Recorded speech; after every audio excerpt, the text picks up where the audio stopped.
ভাগীরথী নদীতে ভাঙন রোধের কাজ চলাকালীন জলে পড়ে গেল জেসিবি। উদ্ধারে ব্যর্থ 3 দিন ধরে। বেলঘড়িয়া টু গবারচর তালতলা পাড়ায় ভাগীরথী নদীর ভাঙন রোধের কাজ চলাকালীন একটি জেসিবি নদীতে পড়ে যায়। গত 3 দিন ধরে প্রচেষ্টা চালানো হলেও এখনো পর্যন্ত সেটিকে ডাঙায় তোলা সম্ভব হয়নি। তৃণমূল কংগ্রেসের পঞ্চায়েত সদস্য প্রাণকুমার বিশ্বাস জানান, মুখ্যমন্ত্রী মমতা ব্যানার্জির অনুপ্রেরণায় এবং শান্তিপুর বিধানসভার বিধায়ক ডক্টর ব্রজকিশোর গোস্বামীর প্রচেষ্টায় এই গঙ্গা ভাঙন প্রতিরোধের কাজ শুরু হয়েছিল। বেশ কিছুদিন ধরে কাজ ভালোভাবে চলছিল, তবে 3 দিন আগে কাজ চলাকালীন আচমকাই গঙ্গার পাড় ধসে জেসিবিটি নদীর জলে পড়ে যায়। জেসিবি পড়ে যাওয়ার পর থেকেই কাজ পুরোপুরি বন্ধ হয়ে গেছে। আজও জেসিবি জল থেকে তোলার কাজ চলছে। দেখা যাক জেসিবিটি কখন জল থেকে তোলা হয় এবং ভাঙন প্রতিরোধের কাজ শুরু হয়। নদিয়া থেকে জগন্নাথ মণ্ডলের report, HR news 24।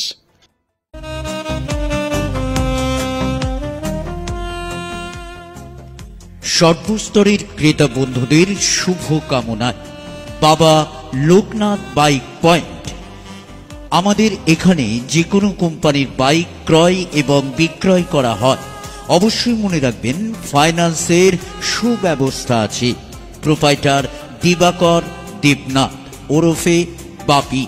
Mobile number 9002195367। আমাদের ঠিকানা 12 নম্বর জাতীয় সড়ক, শান্তিপুর বাইপাস, পাওয়ার হাউসের নিকট, শান্তিপুর, নদিয়া।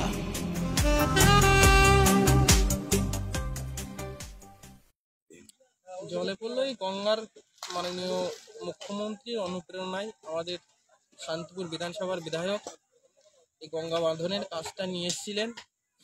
আমাদের পার্শ্ববর্তী এলাকা এই গঙ্গা ভাঙনের প্রতিরোধ করার জন্য আমাদের এমএলএর উদ্যোগে এই কাজটা শুরু হয়েছে, যার কারণে কাজ করতে এসে জেসিবি দিয়ে মাটিটা কাটতে কাটতে আচানক জেসিবিটা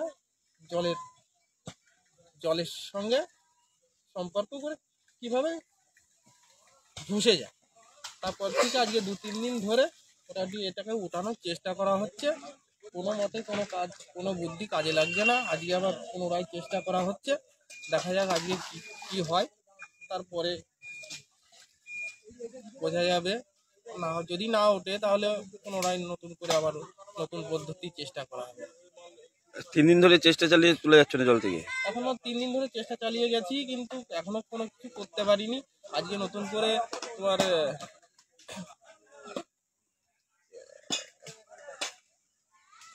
24 পরগনার থেকে একটা টিম এসছে, তোমার সে থেকে জেসিবি ডাঙায় তোলার জন্য এসছে। এবার দেখা যাক এদের চেষ্টা সফল হয় কিনা, বিফলে যায়। আশা করি উঠে যাবে।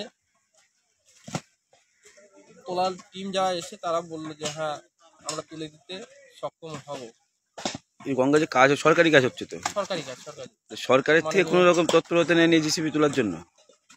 হ্যাঁ, গুরুত্ব নিয়েছে, কিন্তু আজকে 3 দিন ধরে তোলার চেষ্টা করছে, কিন্তু 2-3টে টিম এসছে, তারা বিফলে গেছে। আজকে আর একটা নতুন টিম এসছে, এরা বলছে হ্যাঁ, আমরা তুলে দিতে সক্ষম হব। এবার যতক্ষণ না উঠছে ততক্ষণ কোনো সুরাহা কথা আমরা বলতে পারছি না।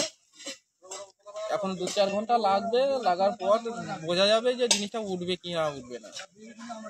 আপনার নাম? আমার নাম প্রাণকুমার বিশ্বাস, এই ওয়ার্ডের পঞ্চায়েত সদস্য, তৃণমূল কংগ্রেস। কিভাবে পড়লো জলে? মানে কাজ করতে করতে হট করে, এখানে তো পলি মাটি আছে, একটুখানি ধসকে যায়। ধসকে যাওয়ার পরে ওটা আস্তে আস্তে নিচের দিকে যেতে থাকে। তাদের যে ড্রাইভার দাদা ছিল সে বুঝতে পেরে মেশিনটা বন্ধ করে দেওয়ার পরে এখন এই পরিস্থিতি। পরশু দিনকার ঘটনা, কালকেও তোলার চেষ্টা করা হয়েছে, জিনিসটা সফল হয়নি। আজকেও কিছু লোকজন এসছে, কিছু জিনিসপাতি নিয়ে এসছে। দেখা যাক আজকে কতদিন কি হয়। এর জন্য তো গঙ্গার কাজ বন্ধ তো? হ্যাঁ, গঙ্গার কাজ মোটামুটি বন্ধ আছে এখন। এই জায়গাটার নাম? গবারচর তালতলা পাড়া। আপনার নাম? দীপঙ্কর বর্মন।